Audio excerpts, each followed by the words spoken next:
En el año 1842, cuando el viento todavía arrastraba sus nudillos por los campos de la parroquia de Dogwood, 3 hermanas vivían al borde de una cresta cegada por la sal, por donde no pasaba ninguna carretera y ningún mapa se atrevía a dibujar. Su casa era alta, estrecha e inclinada, siempre hacia la izquierda, como si espiara la tierra. Los lugareños la llamaban la Casa Carway, aunque nadie recordaba por qué. A las hermanas Eunice y Merv nunca se las veía separadas, siempre vestidas de negro luto, siempre con cestas de hierbas o trapos empapados en sebo. Cuando un niño salía de cuentas o una madre sangraba demasiado, no era el médico del pueblo el que venía a caballo, sino una de ellas, descalza y sin palabras, recorriendo toda la distancia con una bolsa de lino colgada al hombro. Los Carway nunca llamaban a la puerta, simplemente llegaban y una vez dentro nunca se iban hasta que todo terminaba. Algunos dicen que susurraban oraciones en lenguas más antiguas que las colinas, otros dicen que nunca hablaban. Antes de seguir, dinos desde dónde lo estás viendo y qué hora es allí ahora mismo. Déjalo en los comentarios. El primer registro de su presencia no procede de ningún censo ni de ninguna lista de la iglesia, sino de un libro de entierros guardado en una lata oxidada en la base de una cruz encalada. En él solo figuraban los nombres de pila y las causas. Elisa, rotura del útero. Charity, parto violento. Ruth, desangrada. Cada entrada iba seguida de 3 iniciales, EC. Con el tiempo fue difícil ignorar el patrón. Donde iban los Carway a menudo les seguía la muerte, no violenta, sino lenta y solemne, reservada a quienes permanecían demasiado tiempo entre el aquí y el no. Aún así, las familias suplicaban su ayuda porque costara lo que costara. Los bebés volvían respirando, o la mayoría de ellos lo hacía. Un invierno, un granjero llamado John Bray afirmó que su hijo no había llorado ni una sola vez desde el nacimiento. Decía que el niño se quedaba mirando día y noche con unos ojos que no parpadeaban y una boca que no se movía. Cuando intentó llevar al niño a la iglesia para bautizarlo, encontró la pila seca y el altar cubierto de moscas muertas. En la primavera de 1843, los susurros echaron raíces en el borde de la plaza del mercado, a la sombra del viejo pozo de piedra de la ciudad. Las madres empezaron a contar historias en voz baja, con las manos temblorosas bajo los chales. Una afirmaba que su bebé no dormía si no se le acunaba con sal. Otra decía que su hija lloraba sangre al anochecer hasta que los Carway regresaban y colocaban una caña seca bajo su almohada.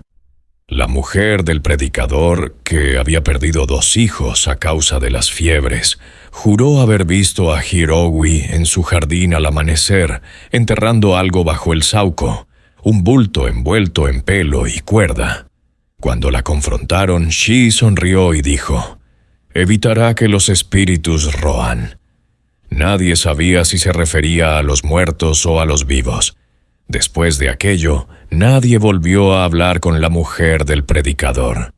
Abandonó la ciudad en una semana, murmurando que su bebé no tenía sombra y no pronunciaba el nombre del Señor.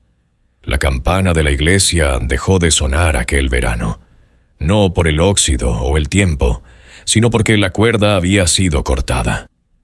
Nadie admitió haberlo visto, pero muchos sospecharon de los Carway. Nunca se les veía en los oficios, nunca se arrodillaban, nunca se persignaban, nunca recitaban versos.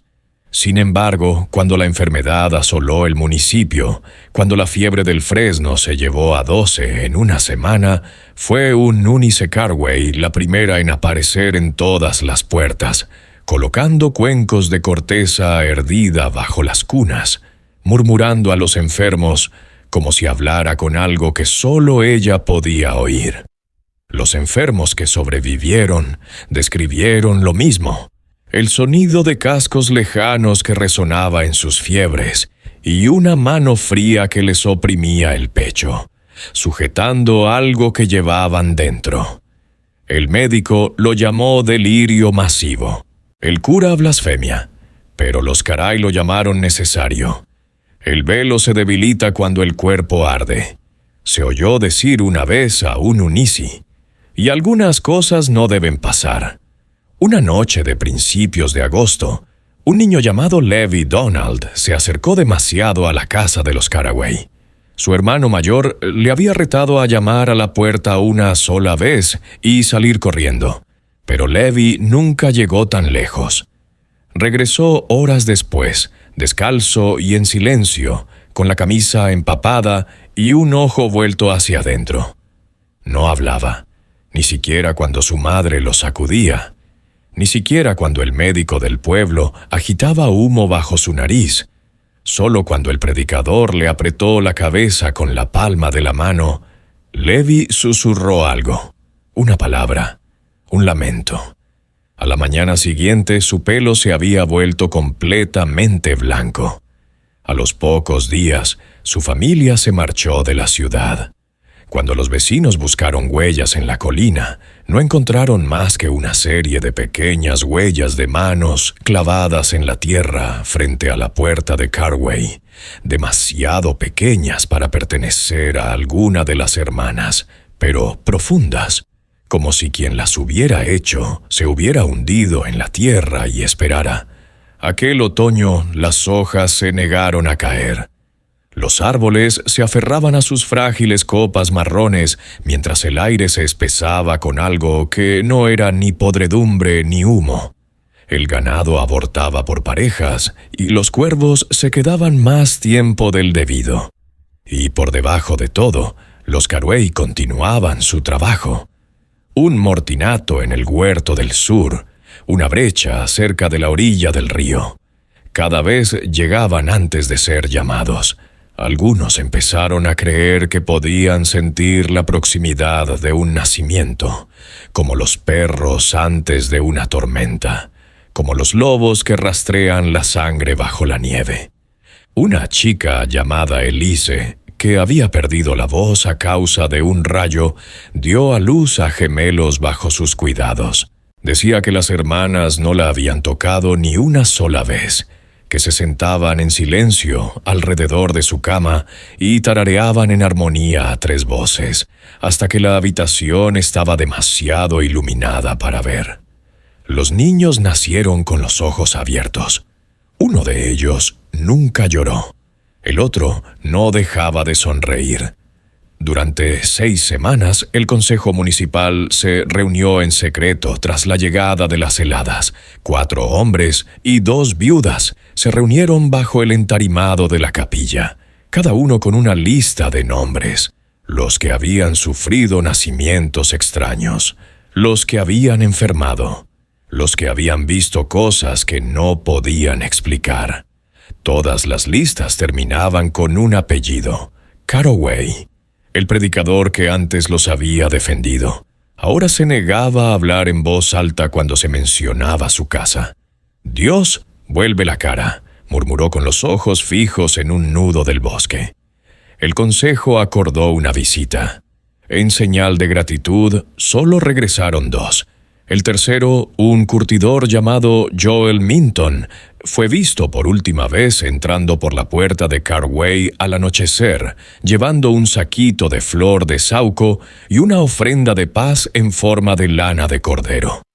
La bolsa se encontró más tarde junto al arroyo sin abrir.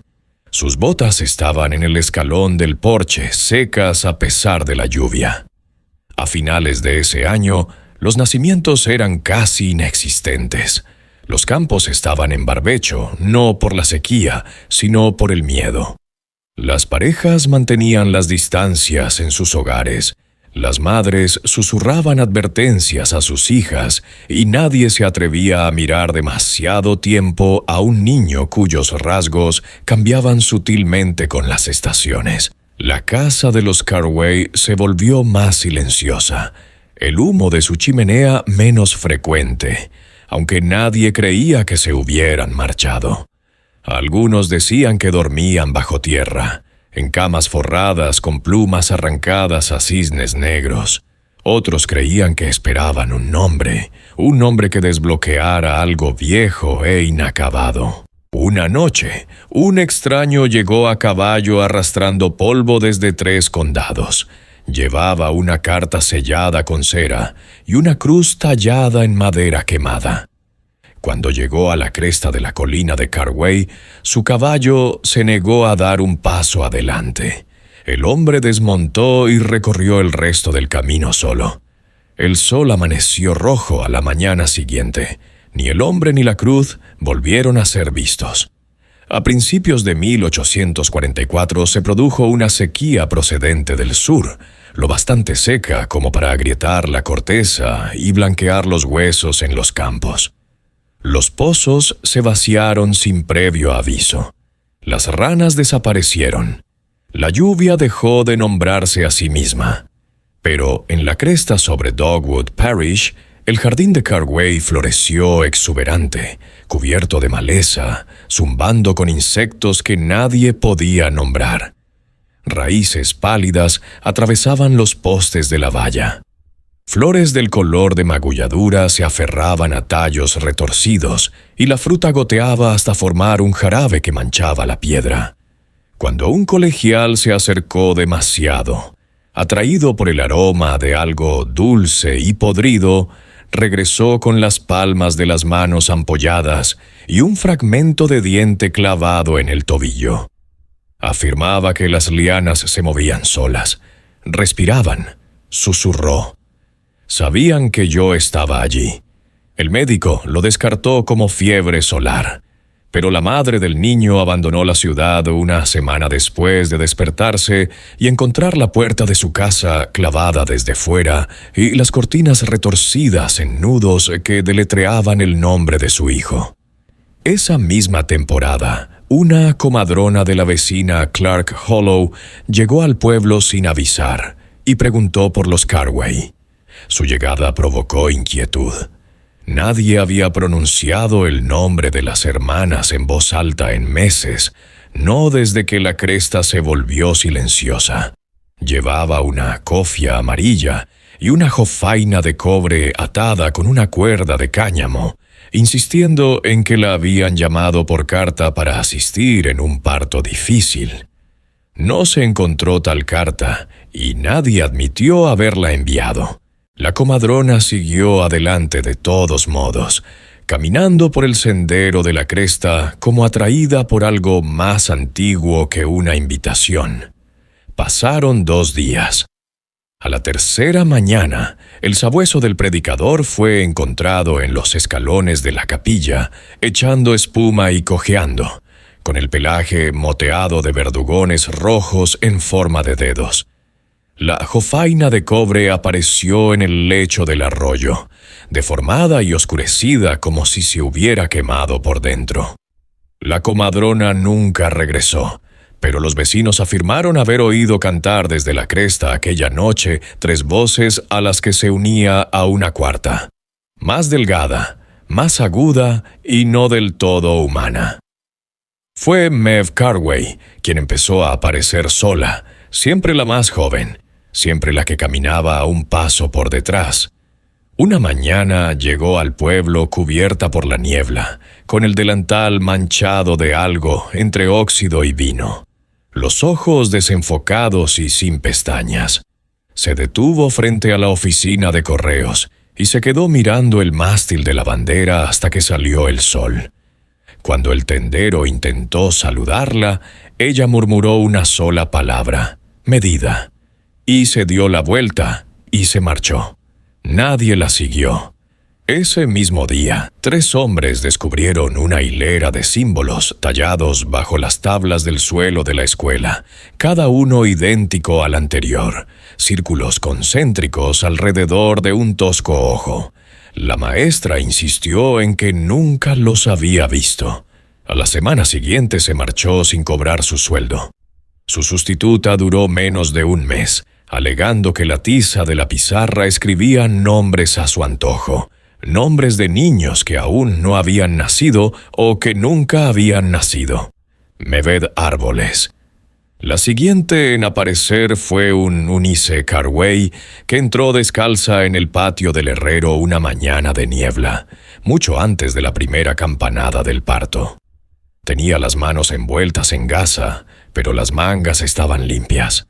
Con voz firme pidió clavos, no de herradura ni de ataúd, sino un número muy concreto: 41. Cuando le preguntaron por qué, contestó: ¿por qué?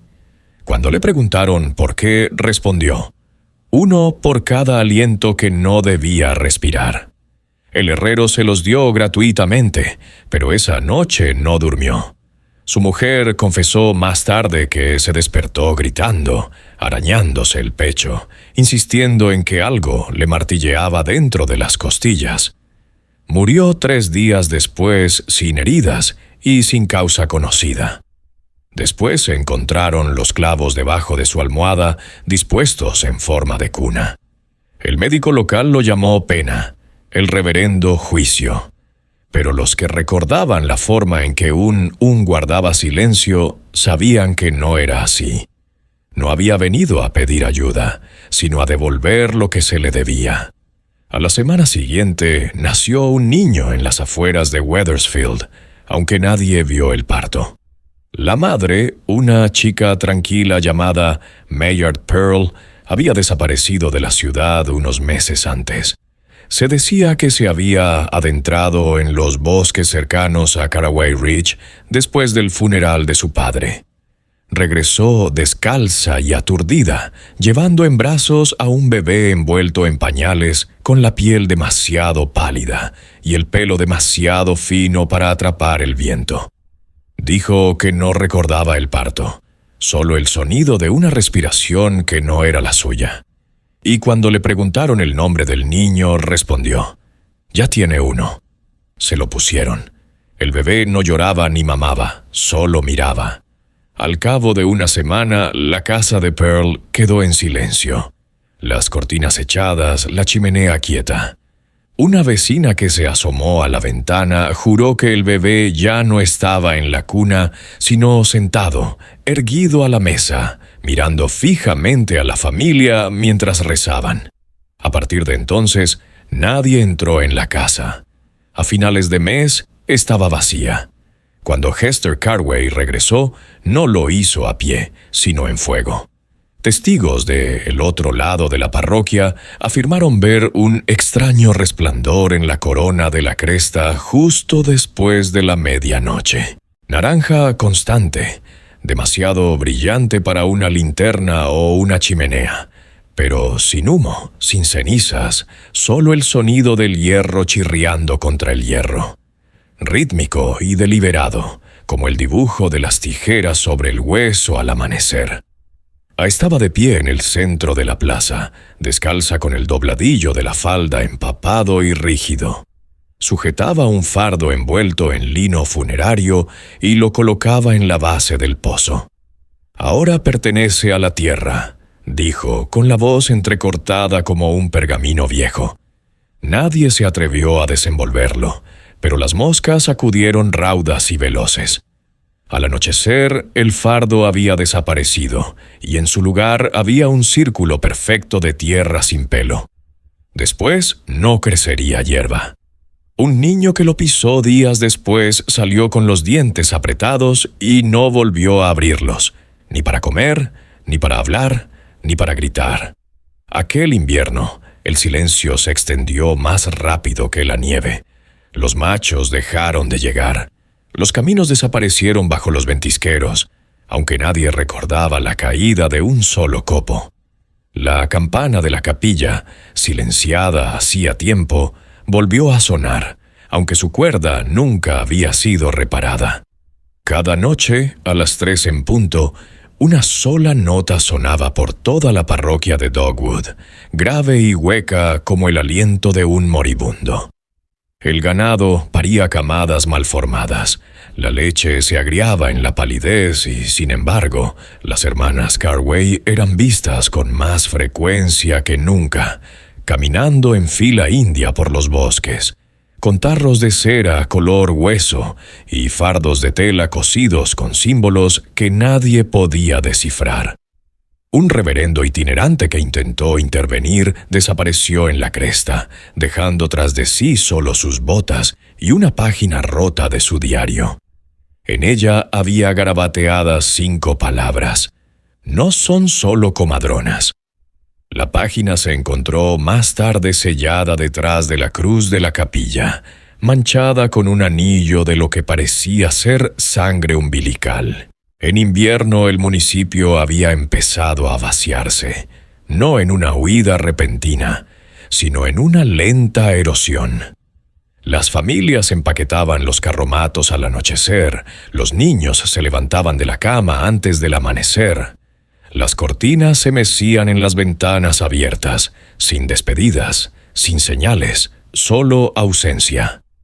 La casa de los Carway permaneció intacta, recostada aún en su ladera sombría, con las ventanas oscuras y la puerta entreabierta, como si esperara a alguien a quien hace tiempo que esperan en casa.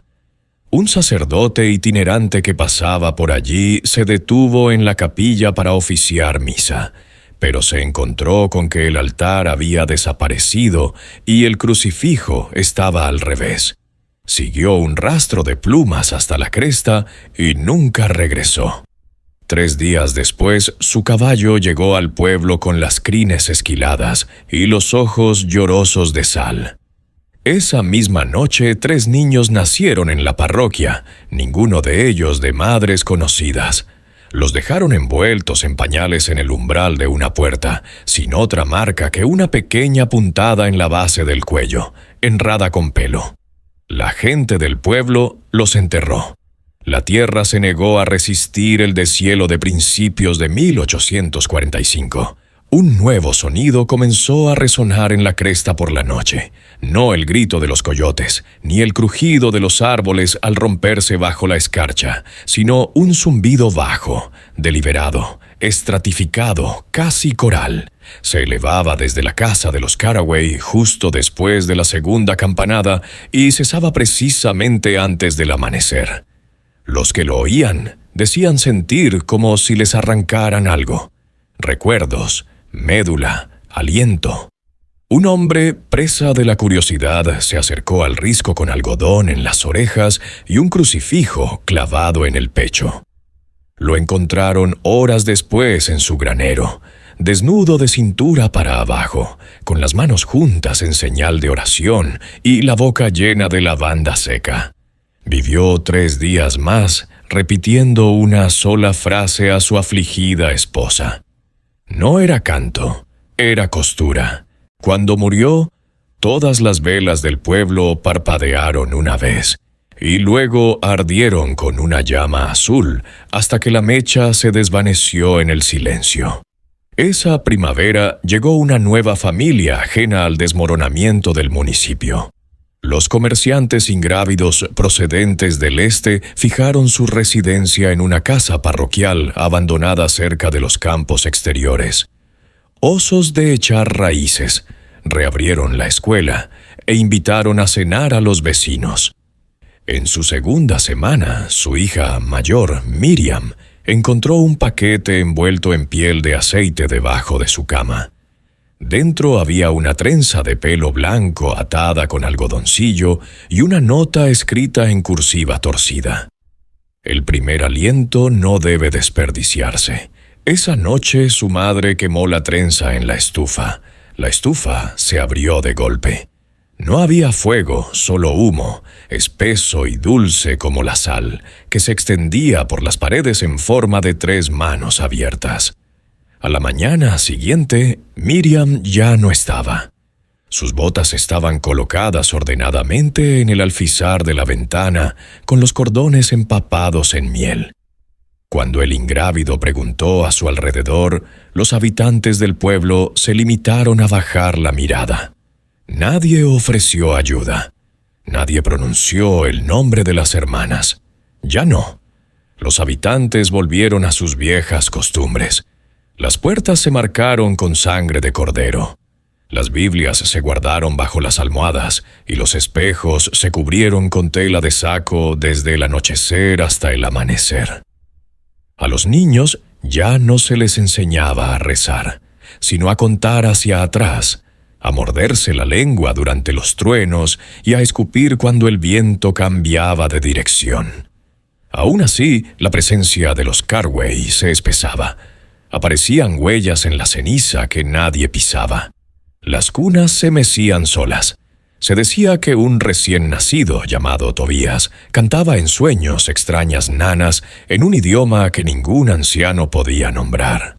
Cuando su padre intentó grabar la melodía en papel de pentagrama, su pluma se quebró sangrando tinta en forma de cuna. Tobías fue enterrado 2 semanas después, aunque no por enfermedad. Había desaparecido de su cuna. En su lugar había un montículo de arcilla de río, aún húmeda, con la impresión de una boca presionada en su centro. La comadrona que preparó el entierro abandonó su puesto. Esa misma noche se adentró descalza en el pantano y nunca más se la volvió a ver. A mediados del verano, los pájaros habían dejado de cantar. Ni un cuervo, ni un tordo, solo silencio pesado y amplio. Las hermanas Caray, que ahora solo se veían de 2 en 2, se movían como sombras por los campos entre hileras, siempre con cestas demasiado quietas para balancearse. Un granjero llamado Caleb, encargado de vigilar el grano, afirmó haber visto a un Eunice metida hasta la cintura en los tallos al anochecer con los brazos extendidos. Observó durante casi 1 hora cómo los cuervos se posaban uno a uno sobre ella a lo largo de sus hombros, sus brazos, su cabeza. Cuando parpadeó, no se movió. Se habían ido y ella también. Volvió a la casa con la boca llena de plumas negras. No podía hablar una palabra, no podía llorar. Solo se sentó allí respirando lentamente, las plumas resbalando una a una de entre sus labios. Esa misma tarde, la campana de la parroquia cayó de su torre sin previo aviso. Ni viento ni temblor, solo un repentino gemido de hierro. Luego el silencio y un cráter en el lugar donde la campana golpeó la tierra con la extraña forma de una mano abierta. A medida que pasaba el año, la casa de los Carway permanecía vacía, o eso creía el pueblo. La luz de las velas no parpadeaba, las huellas de las pisadas no marcaban la escarcha, pero un aroma cálido, como el de la leche dejada demasiado tiempo en el lino, permanecía en el viento. Los niños que nacían en aquella estación eran silenciosos, extrañamente silenciosos. Nunca lloraban, nunca se quejaban, solo miraban con sus grandes ojos oscuros. Sus madres los abrigaban bien, negándose a llevarlos a la capilla. Una madre que lo intentó afirmó que el agua del bautismo se convertía en vapor. Otra dijo que la piel de su hijo se ampollaba bajo la cruz. Se multiplicaron las historias de gemelos nacidos bajo la misma luna, pero que respiraban desincronizados. De una niña que solo lloraba sangre cuando la cresta estaba orientada al este. De niños que susurraban mientras dormían. La última vez que se vio a las hermanas Caray fue junto a los maizales al anochecer, inmóviles como espantapájaros, con los brazos envueltos en pañales detrás de ellas. Algo se movía entre los tallos, más alto que cualquier hombre, y respirando no con los pulmones, sino con la memoria. Septiembre trajo consigo una cosecha que nadie tocó. El maíz crecía en espirales apretadas y contorsionadas. Las calabazas se abrían antes de madurar, mostrando venas en lugar de semillas. Incluso el trigo se volvió quebradizo, crujiendo bajo los pies como un hueso. En el extremo del campo más lejano, donde el suelo nunca había dado más que piedra, surgió una nueva cosecha. Tallos altos con borlas rojas aterciopeladas, que al cortarlas lloraban un líquido claro y dulce. Nadie decía haberlos plantado, pero cada mañana aparecían más. Se veía a los Carway recorrer las hileras en silencio, arrastrando unas tijeras de mango largo que nunca se oxidaban. Una joven llamada Bethany Long, curiosa y sin miedo, robó uno de los tallos a la luz de la luna y se preparó un té con sus hojas. Su madre la encontró 3 días después en el huerto, sentada erguida con su traje de novia, el pelo perfectamente trenzado y las manos entrelazadas alrededor de un manojo de musgo. Le habían cosido los ojos, sonreía con la boca abierta y cada diente tenía un nombre grabado en el esmalte. Ninguno era suyo. La niebla de octubre no se disipó. Se asentó en la parroquia, lo bastante espesa como para tragarse los pasos y amortiguar el sonido de los martillos y los himnos. El tiempo empezó a perderse. Los relojes se atrasaban. Los gallos cantaban al anochecer y las tumbas se enfriaban incluso a la luz del día. Cuando se vio a Martha Carway caminando descalza por la orilla del río, apretando una y otra vez la palma de la mano contra el agua, nadie se atrevió a llamarla. Los niños decían oír canciones de cuna procedentes de pozos y desagües. Una niña desapareció durante mediodía y regresó seca, pero con las uñas reblandecidas, como si hubiera estado bajo el agua durante años. Ya no reconocía su propio nombre, respondía solo como la pequeña, e insistía en que aún no había nacido. A las afueras del pueblo, de la noche a la mañana, apareció un libro de contabilidad de la comadrona clavado en la puerta de la capilla. En su última anotación no figuraba ni la fecha ni el nombre de la madre, solo un lugar marcado con hollín bajo las costillas. Aquella noche, las ventanas de la capilla sangraban savia y los bancos se encontraron girados hacia las paredes. A medida que transcurría el año, la casa de los Carway permanecía vacía, o eso creía el pueblo. La luz de las velas no parpadeaba, las huellas de los pies no marcaban la escarcha, pero un aroma cálido, como el de la leche dejada demasiado tiempo en el lino, permanecía en el viento. Los niños que nacían en aquella estación eran silenciosos, extrañamente silenciosos. Nunca lloraban, nunca se quejaban, solo miraban con sus grandes ojos oscuros. Sus madres los abrigaban bien, negándose a llevarlos a la capilla. Una madre que lo intentó afirmó que el agua del bautismo se convertía en vapor. Otra dijo que la piel de su hijo se ampollaba bajo la cruz. Se multiplicaron las historias de gemelos nacidos bajo la misma luna, pero que respiraban desincronizados. De una niña que solo lloraba sangre cuando la cresta estaba orientada al este.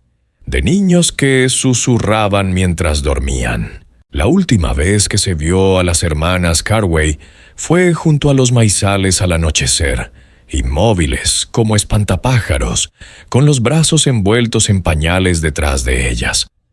Algo se movía entre los tallos, más alto que cualquier hombre, y respirando no con los pulmones, sino con la memoria.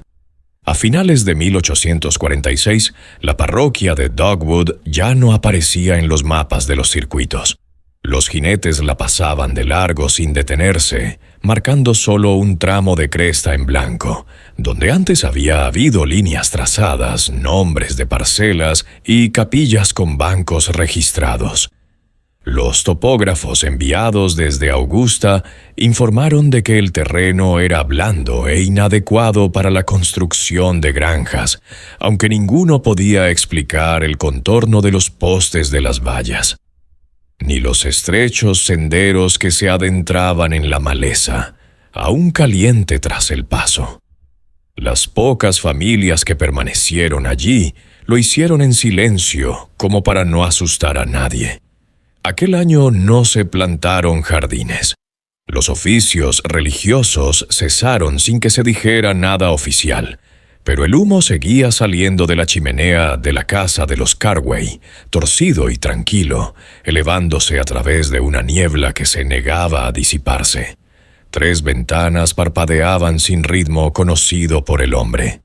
Primero una, luego 2, después ninguna. Durante días, los que se quedaron susurraron que de la noche a la mañana aparecían cuencos de madera colocados en sus puertas, bajo los saleros, en los postes de las vallas, siempre llenos de un líquido negro y resbaladizo que olía ligeramente a leche materna y óxido. Nunca se veía que repartieran los cuencos, pero llegaban sin falta. Algunas familias los vertían sin preguntar, y no pasaba nada. Otras las guardaban sin saber por qué, dejando que el líquido se coagulara o humeara según la habitación. Pero un hombre, Jacob Fincher, un carpintero sin esposa ni parientes, arrojó su cuenco intacto al hogar por una apuesta suya. El fuego siseó y se estremeció, pero no prendió. Aquella noche oyó pasos en su tejado, lentos, deliberados, más pesados que los de cualquier animal, pero con una cadencia que sugería algo expectante, como una mujer a finales de su 9º mes. No durmió. Por la mañana su tejado estaba en ruinas. Todas las tejas estaban dobladas hacia adentro como si fueran de papel, y todos los clavos estaban doblados hacia el cielo, como si la hubieran tirado desde dentro. En el centro de su salón había una cuna hecha de madera de fresno y pelo. En su interior no había nada, salvo una rosa mer en la raíz. Fincher huyó al anochecer con su carro lleno de todas las herramientas que poseía. Nunca se le volvió a ver, pero la cuna permaneció durante semanas inamovible hasta que se encontró un ratón de campo muerto en su interior. No estaba masticado ni aplastado, o simplemente la piel hueca intacta, pero desinflada, como si le hubieran robado el aliento en lugar de dañar su cuerpo. Cuando por fin la gente del pueblo se armó de valor para quemar la cuna, ésta se negó a aprender. Ni siquiera la brea se adhería a la madera. Hubo que enterrarla, y aún así la tierra la escupió a la mañana siguiente, erguida y más limpia que antes, esperando en la escalinata de la iglesia, donde no tenía nada que hacer. Un sacerdote itinerante, enviado desde una parroquia vecina, vino a investigar y lo descartó todo por superstición. Se marchó al cabo de una semana alegando enfermedad. Más tarde se recibió un telegrama de Charleston. Llevaba una línea sin firmar. No ofrecen regalos, entregan advertencias. Después de eso no volvieron a aparecer cuencos, pero las ventanas de Carway siguieron brillando y el viento empezó a llevar el sonido de alguien meciéndose en una silla que nadie podía ver. El viento cambió de dirección en marzo, pero no como lo hace antes de una tormenta.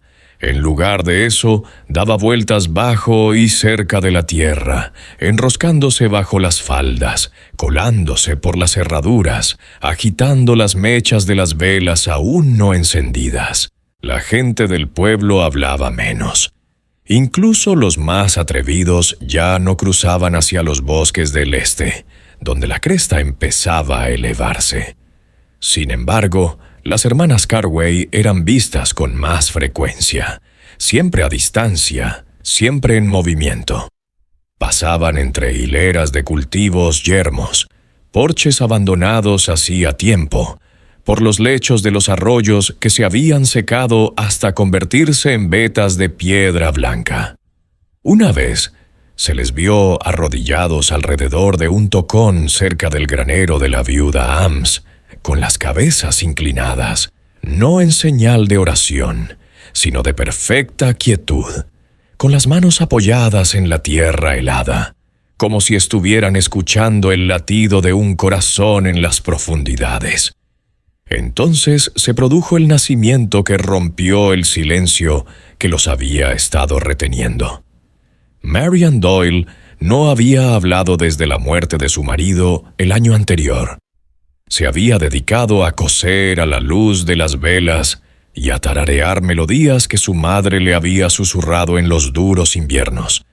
Canciones que no contenían lenguaje, solo sonidos vocálicos y respiración. No se sabía que estuviera embarazada. Nadie había visto un vientre bajo su delantal.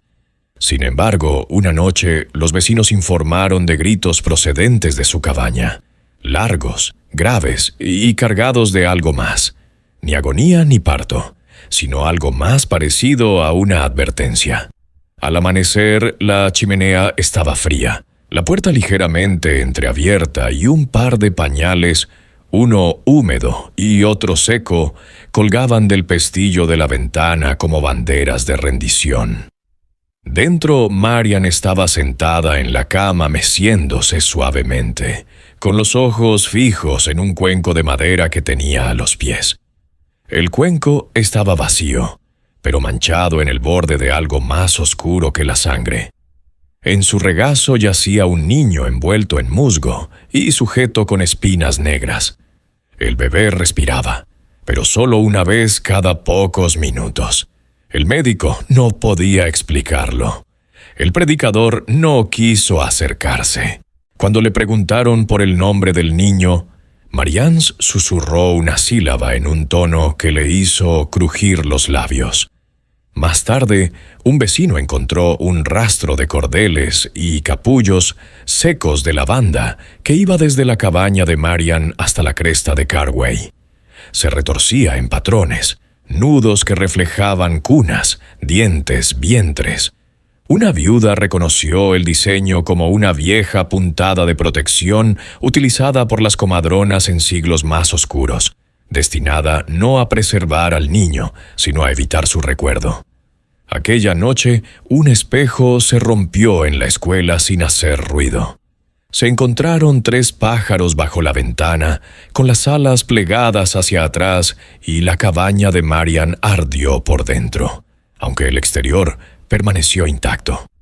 Entre las cenizas solo quedó el cuenco, ahora lleno de nuevo de aquella leche negra cuajada, y junto a él una sola nota grabada a fuego, sin calor, en las tablas del suelo. No nombres, lo que no debería haberse formado. Después, los que pasaban cerca de la casa de los Carway decían oír zumbidos a la inversa, como si el aliento volviera a entrar en una boca que ya no vivía. La cresta quedó en silencio, pero no de paz, sino de pausa. Algo había pasado y estaba esperando. Con el primer deshielo de abril, la tierra bajo Dogwood Parish había empezado a moverse, no de forma espectacular, ni con temblores ni grietas, sino sutilmente, como si algo en lo más profundo hubiera empezado a respirar. Los postes de las vallas se inclinaban sin motivo. Las piedras se hundían en un suelo que antes había estado seco y firme. Las tumbas se inclinaban hacia adelante en el campo occidental. Un espantapájaros se giró de la noche a la mañana con los brazos inclinados hacia abajo, las palmas abiertas hacia el suelo y la cabeza inclinada. Nadie pretendía moverlo. Cuando los niños preguntaron por qué había cambiado, los ancianos solo respondieron: «Porque algo más está mirando». Aquella noche no se encendió ninguna lámpara. Hacía más de una semana que no se veía a las hermanas Carey, pero cada mañana aparecían señales de su presencia. Un zapato de niño cosido a manos, sin usar, encontrado en las vigas del cobertizo del herrero del pueblo. Una ristra de ajos trenzados con pelo clavada encima de la puerta de un predicador.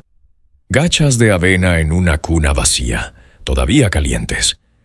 Luego, en la plaza del pueblo apareció una piedra plana, gris, pulida como una lápida. No tenía nombre, solo un surco en el centro, lo bastante ancho, para que un recién nacido pudiera tumbarse en él. La gente del pueblo no la tocó, pero al segundo día encontraron a una mujer acurrucada en el interior de la ranura, sin recordar cómo había llegado, sin zapatos y sin más marca que una única palabra grabada superficialmente en el omóplato: Mía. El médico intentó arrancarla, pero la piel se negó a separarse. Quemó el bisturí. Después de eso, la mujer fue acogida por la esposa del boticario, que juró que la niña no dormía, no parpadeaba y no comía, a menos que se le hablara primero en rima. Poco después, la campana de la capilla volvió a sonar una vez bruscamente a la hora de la noche más profunda, y junto a ella regresó la cuna. Nadie vio quién la había colocado, pero estaba en el umbral de la capilla, envuelta en lana y sal. En su interior, una pequeña figura de cera con los ojos cerrados y los labios cosidos. Un hilo salía de su boca como un cordón bilical y se dirigía hacia la cresta. Nadie se atrevió a seguirlo, pero la hija menor del predicador, Eleanora, empezó a caminar dormida aquella semana, siempre en la misma dirección. Sus padres le ataron las muñecas a los postes de la cama y rezaron más fuerte. Pero aún así, cada noche se despertaba con barro bajo las uñas y el pelo húmedo de rocío. Cuando le preguntaban qué soñaba, respondía simplemente: «Las hermanas me están cosiendo». A finales de mes, Elora se había ido. Su cama intacta, sus zapatos secos. Solo quedaba su vestido de bautismo doblado pulcramente en el banco, donde una vez había cantado salmos con los botones sustituidos por pequeños dientes pulidos. El predicador se desplomó aquella mañana susurrando una escritura que no pertenecía a ningún testamento conocido. Dijo que se la había enseñado en sueños una mano sin dedos, solo un suave hilo envuelto en algodoncillo. El suelo alrededor de la casa de los Cawey se abultaba ligeramente, como si algo en su interior hubiera empezado a echar raíces. Cada noche, cuando el viento soplaba abajo a través de los campos, traía el sonido de algo acunado, no llorando, no arrullando, sino recordando. El último verano, antes de que Dogwood Parish desapareciera de toda memoria viva, comenzó con un nacimiento que nadie podía reclamar. En la orilla de Gallow Fen, donde los totorales crecen demasiado y el aire sabe a hierro, un pescador encontró a un niño envuelto en lino, flotando justo por encima de la línea de flotación, seco, intacto y canturreando suavemente para sí mismo, sin cordón umbilical, sin señales de lucha, solo una nota cosida en la tela con fino hilo rojo. Llevó al niño a la capilla por costumbre, aunque para entonces ya no quedaba ningún predicador. El campanario se había hundido hacia adentro, el altar se había partido y las vidrieras habían fundido sus huesos de plomo. Dejó al niño en el último banco intacto y salió sin mirar atrás. Aquella noche su barca de pesca apareció astillada en la orilla del río, toda ella dispuesta en forma de brazos abiertos de mujer.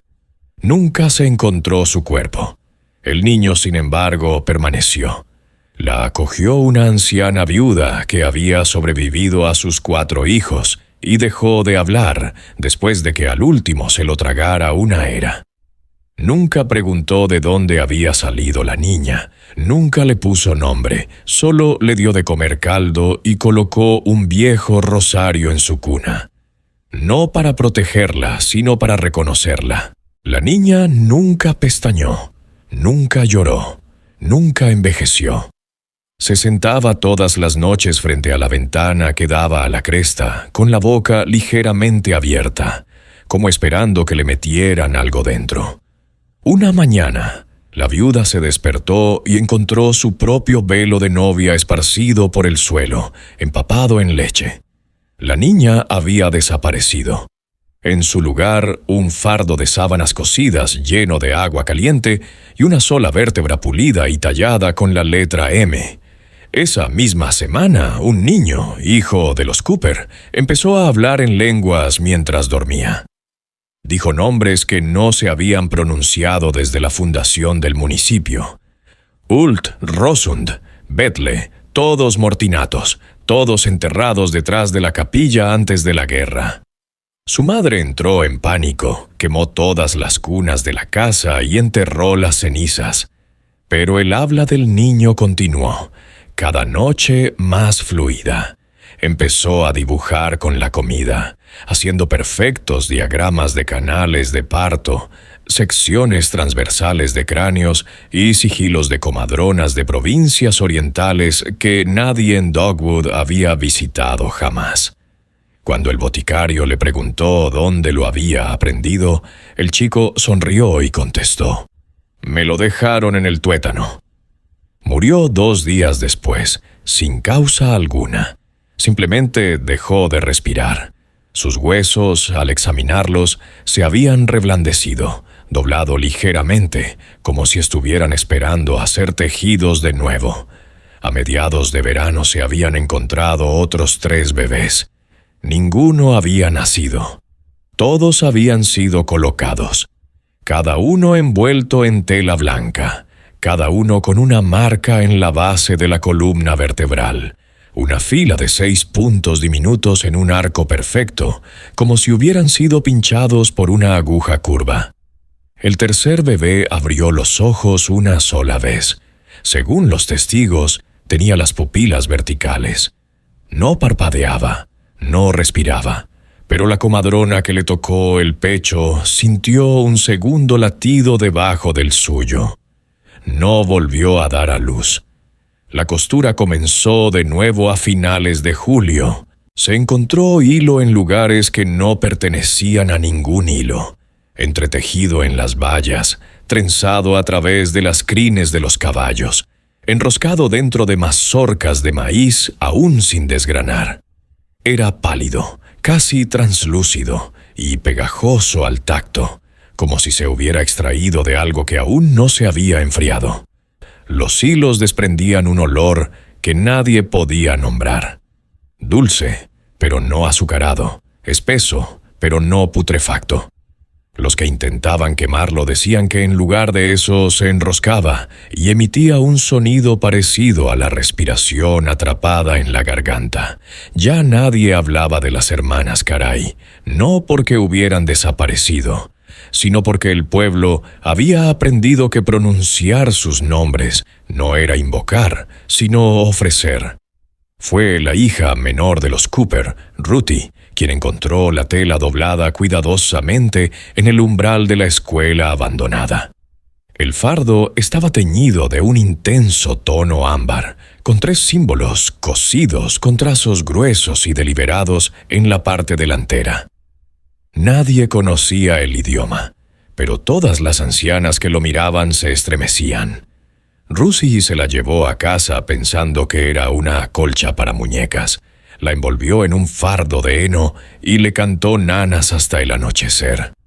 A medianoche despertó a su madre sin hacer ruido, simplemente de pie a los pies de la cama, con las manos enroscadas alrededor de su propia garganta. Tenía las palmas de las manos en carne viva, los labios con pinchazos de aguja y en la lengua apenas visible una sola puntada tirante y sin sangre. La tela estaba quemada, o eso decía su padre. Pero Ruth nunca volvió a ser la misma. Dejó de hablar y de parpadear. Dormía con los ojos abiertos, nunca de cara a la ventana. Cuando el médico la examinó, descubrió que su lengua había desaparecido por completo. No estaba cortada ni herida, simplemente había desaparecido como si se la hubiera tragado alguna raíz invisible.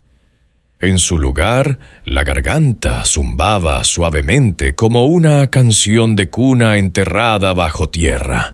Esa semana volvieron los pájaros, pero ya no cantaban. Se posaron en tejados y chimeneas en absoluto silencio, observando ventanas, cunas, madres con las manos juntas sobre el vientre. Entonces llegó el sonido bajo al principio, casi imperceptible, como madera meciéndose contra madera. Pero cada noche era más fuerte hasta que todo el pueblo pareció crujir. La gente pensaba que eran los viejos árboles que se movían con el viento hasta que se dieron cuenta. Solo ocurría cuando el viento estaba quieto. Finalmente, una mujer siguió el sonido caminando descalza por la niebla hasta su origen. Se detuvo en la base de Carway Ridge, donde un centenar de cunas se alzaban en filas perfectas sobre la hierba, cada una vacía, cada una balanceándose suavemente en su sitio, aunque el aire nocturno se movía. En el centro estaban las hermanas. Al frente, con los ojos cerrados, Eunice a su lado, una mano levantada, y Marvet detrás de ellas, ambas manos extendidas, sosteniendo hilo entre los dedos, sin coser, escuchando como si el hilo susurrara. La mujer se dio la vuelta y huyó, pero por la mañana sus manos habían sido cosidas en las muñecas con la misma fibra translúcida, y en su pecho, bajo la blusa, había 6 puntos diminutos curvados, deliberados. No volvió a hablar, solo tarareaba.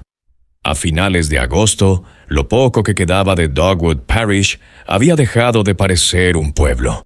Los pozos corrían agua clara que sabía ligeramente a ceniza. Los cultivos se mantenían en pie, pero no daban frutos. Calabazas, huecas, tallos deshuesados, manzanas que se desplomaban bajo su propio peso. Los animales habían enmudecido. Las gallinas ponían huevos con forma más de lágrima que de óvalo, cada uno de ellos lleno no de yema, sino de una espesa seda pulposa. Un granjero que abrió uno encontró en su interior una perfecta mandíbula en miniatura, aún blanda y húmeda. Abandonó la ciudad al día siguiente, arrastrando tras de sí a su hija en una carreta acolchada con bloques de sal e himnos eclesiásticos que repetían una sola frase: los partos no son nacimientos, son retornos. Un párroco ambulante llamado Otzrich llegó al abrigo de la niebla, cargado con una Biblia con orejas de perro y un crucifijo de hojalata deformado por el calor. Había oído rumores en los condados de las afueras de Mortinatos que volvían a respirar, de comadronas con dedos demasiado largos para enguantar, de canciones de cuna cantadas por niños que aún no habían nacido. Entró en Dogwood con un sermón en los labios, lleno de juicio y truenos, pero nadie lo saludó, no porque no lo vieran, sino porque vieron lo que venía detrás. 3 sombras que se movían sin andar, sin tocar nunca el suelo. El párroco durmió en la capilla aquella noche, aunque no tenía techo, y olía a leche vuelta. Se despertó justo antes del amanecer con el sonido del agua, gotas lentas que caían en algún lugar cercano. Lo siguió hasta el altar. Allí, sentado en el púlpito, había un niño de cera con los ojos hundidos y los pies cosidos. De su pecho goteaba un líquido claro que humeaba al chocar con la piedra. Le puso una mano en la frente y lloró, no por compasión, sino por reconocimiento. Salió de la capilla sin llevar nada. Caminó descalzo hasta la casa de los Carway, tarareando una melodía más antigua que los salmos, y se quedó en la puerta torcida hasta que una de las hermanas abrió la puerta. ¿Quién era? Nadie podía decirlo. Sus rostros habían empezado a cambiar en la memoria, demasiado parecidos, demasiado borrosos por el tiempo y algo más. Entró. La puerta se cerró.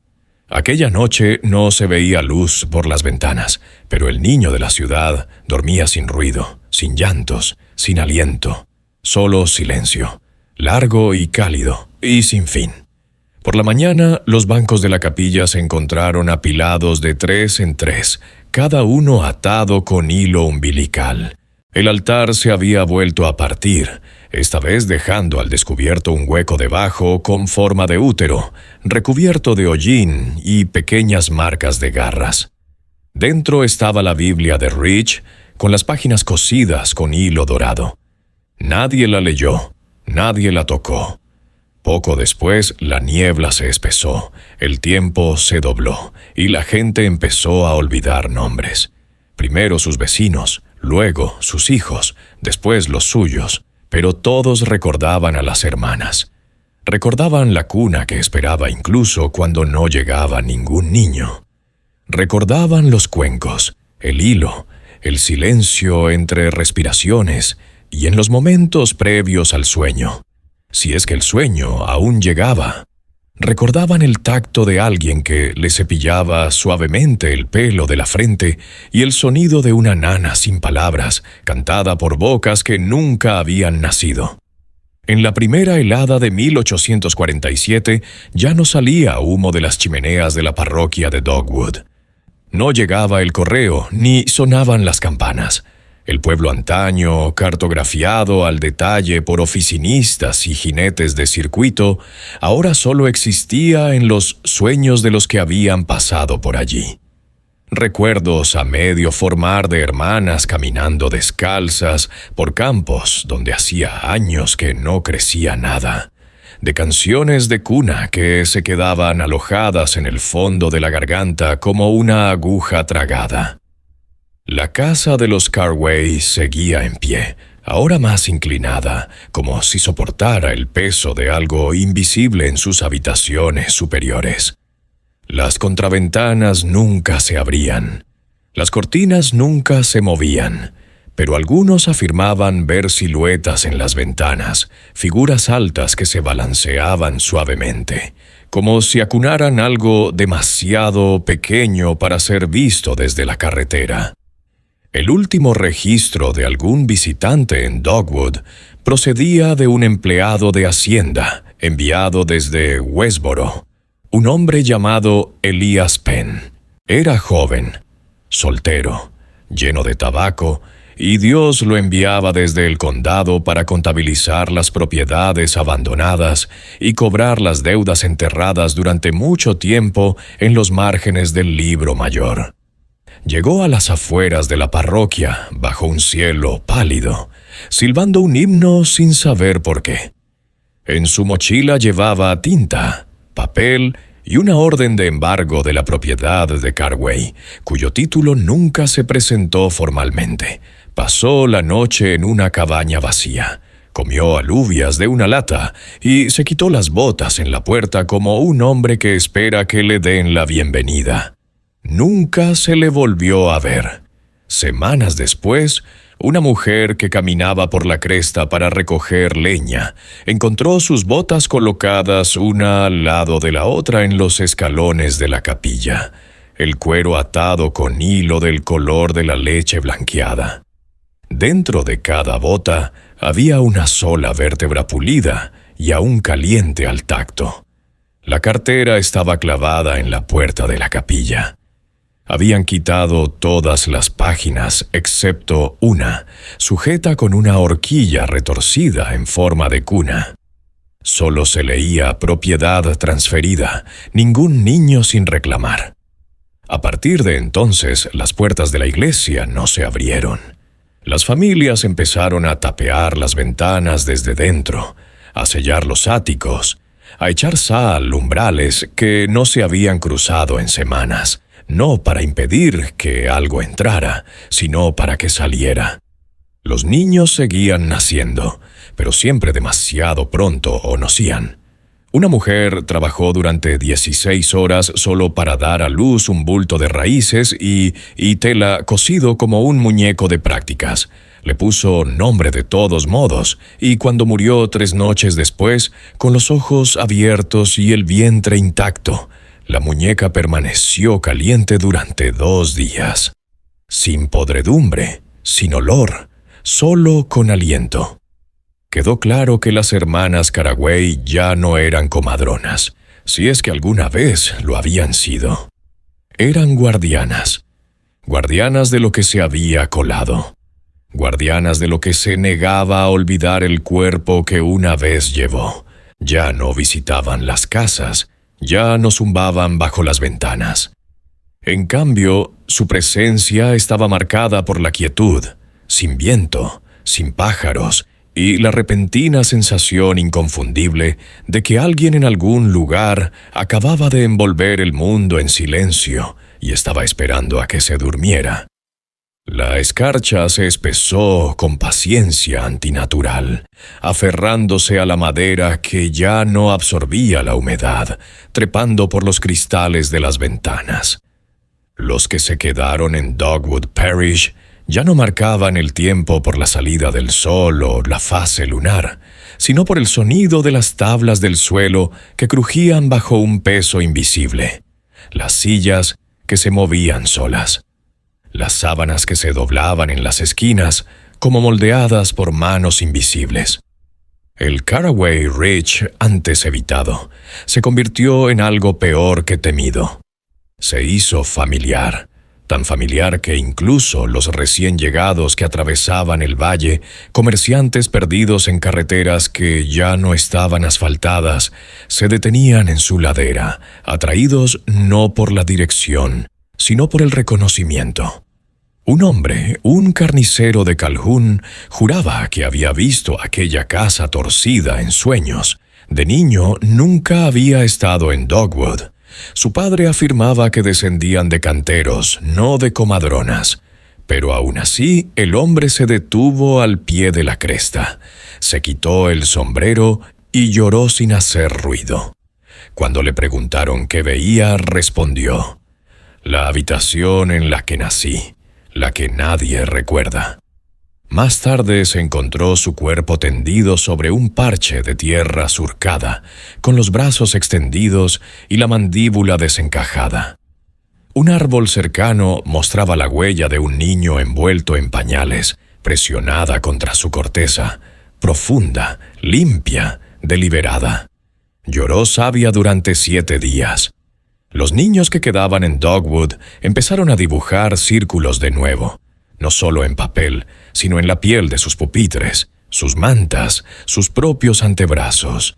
Los círculos siempre contenían 3 puntos, uno alto, 2 bajos, formando una cuna invertida. La escuela vacía desde hacía tiempo los llevaba a lo largo de las paredes, ahora pintadas de flores y ceniza, apretadas en espiral como contracciones. Un niño de 9 años, cuya madre afirmaba que no había hablado desde la primera helada, entró en las ruinas de la capilla y colocó un bulto envuelto en lino sobre el púlpito. No era un muñeco, no respiraba, pero el lino palpitaba ligeramente como si recordara el calor. Aquel día solo pronunció una frase: «No todos los nacimientos vienen de la sangre».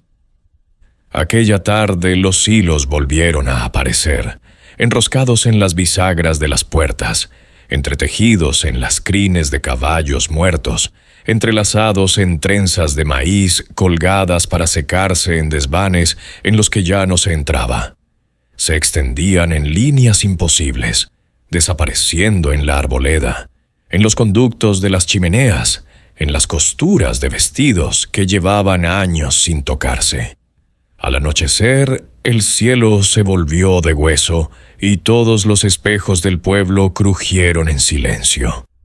Lo que más temían los habitantes de Dogwood no era el regreso de las hermanas, era darse cuenta de que nunca se habían ido, de que lo que se movía por la cresta y por las venas de cada casa no había nacido de la maldad o de un milagro, sino del recuerdo. Un recuerdo tan antiguo que había echado raíces, nombres y canciones de cuna que se transmitían en sueños, bajo las tablas del suelo, en el silencio entre la respiración de un bebé y su primer llanto. Y las hermanas Caraway, que seguían en pie en aquella casa torcida, con lámparas que nunca necesitaban encenderse. Simplemente habían esperado el tiempo suficiente para que el pueblo recordara que les pertenecía. La última nevada llegó pronto, cubriendo Dogwood Parish antes de que la cosecha pudiera pudrirse. Llegó sin hacer ruido, pesada y húmeda, silenciando el pueblo con tal finalidad que incluso los más fieles dejaron de hablar en voz alta. Ni sermones, ni bendiciones, ni alientos por encima de un susurro. La nieve no se derretía. Se pegaba a ventanas y tejados, a vallas y árboles, hasta que toda la cresta parecía envuelta, arropada como una cuna justo antes de dormir. Ninguna huella la marcaba. Ningún animal se movía por ella. Permanecía intacta como si el propio suelo se hubiera acostado. Y entonces, desde la nieve, volvió el zumbido. No eran las suaves canciones de cuna del parto, ni los suaves ritmos que una vez se cantaron para aliviar el dolor de una madre. Venía de todas partes, de debajo de las tablas del suelo, de detrás de las paredes, del interior de las pilas secas desde hacía tiempo, y traía consigo un extraño calor, no de fuego, sino de aliento. El tipo de calor que desprende el cuerpo cuando se le envuelve demasiado tiempo. Los niños empezaron a ser sonámbulos por parejas. Se les encontraba cogidos de la mano de pie en el centro del pueblo, con los ojos muy abiertos, la cabeza ladeada como si escucharan una historia que solo ellos podían oír. No pronunciaban palabra, pero cuando el médico acercó la oreja al pecho de uno de ellos, retrocedió. «No son sus latidos», murmuró temblando. «No es el suyo». En las ruinas de la capilla apareció la última señal. Una cuna no tallada, no elaborada, sino crecida. La madera se curvaba hacia adentro como costillas, alisada por el viento que nunca la había tocado. En su interior yacía un fardo de sábanas marcadas con una sola puntada, 3 bucles trenzados en una espiral idéntica al antiguo sello de la comadrona que una vez se grabó a fuego en la puerta del Caragüí. Los que lo vieron coincidieron en una sola cosa: latía lentamente como el latido de un corazón en aguas profundas. Nadie lo tocó, nadie rezó. Un día después, el viento cesó por completo. La casa Carraway desapareció aquella noche, no con truenos ni con llamas. En un momento se alzaba torcida y vigilante. Al siguiente había desaparecido. En su lugar, una depresión en la tierra con forma de cuenca, ancha, profunda, bordeada de pelo. La nieve caía allí. El aire no se agitaba. Solo quedaba un leve aroma. Leche dulce, y pino, y algo más viejo. Más salado, como sangre lavada demasiadas veces en el mismo paño. Por la mañana, los últimos habitantes del pueblo se reunieron sin hablar. Permanecieron en silencio al borde de la depresión con las manos cruzadas sobre el pecho. Algunos lloraban, otros sonreían. Ninguno se movía para marcharse. Y uno a uno empezaron a tararear, no una canción, no un salmo, sino el sonido del vientre recordado, la vibración de ser sostenido antes de que el mundo te pidiera respirar. Una vez te nombró antes, cosiendo antes del sonido, cuando la nieve por fin se derritió. Dogwood ya no estaba marcado en ningún mapa. Ninguna carretera conducía a él, ninguna carta llegaba. Pero en algún lugar, cuando la noche es lo bastante silenciosa, las madres aún se despiertan de repente, agarrándose el vientre sin saber por qué, y a lo lejos algo se mece. Si has llegado hasta aquí, ya sabes que algunos lugares no se desvanecen, se deshilachan. Dogwood Parish nunca se borró, se desenrolló. Se deshizo puntada a puntada hasta parecerse algo más antiguo que un pueblo, más antiguo que las escrituras, más antiguo que el suelo. Algo que pasó de madre a hija en silencio, con ritmo, con miedo. Las hermanas Carraway nunca fueron comadronas, no de verdad, eran recuerdos, manos que sostenían lo que el mundo se negaba a cunar. Susurraban a los no nacidos. Devolvían lo que había sido olvidado. Y cuando llegó el momento, nunca pidieron gracias. Solo silencio, solo quietud, solo para ser recordadas en nanas que no terminan. Algunos dicen que todavía caminan. 3 figuras que se ven al borde de los campos que pasan sin sombra. descalzas, incluso a través de la escarcha. Otros afirman que, en los breves momentos entre el sueño y la vigilia, han oído el suave chasquido del hilo en la carne, el lento crujido de una cuna vacía, el silencio sin aliento de una habitación a punto de entrar. Puede que Dogwood nunca haya existido. Puede que siga existiendo. Así que si alguna vez encuentras un cuenco en tu puerta lleno de algo espeso y cálido, o escuchas a tu hijo cantar en una lengua que nunca le has enseñado, no respondas de inmediato. No pronuncies sus nombres. Limítate a escuchar y hagas lo que hagas. No nombres lo que nunca fue.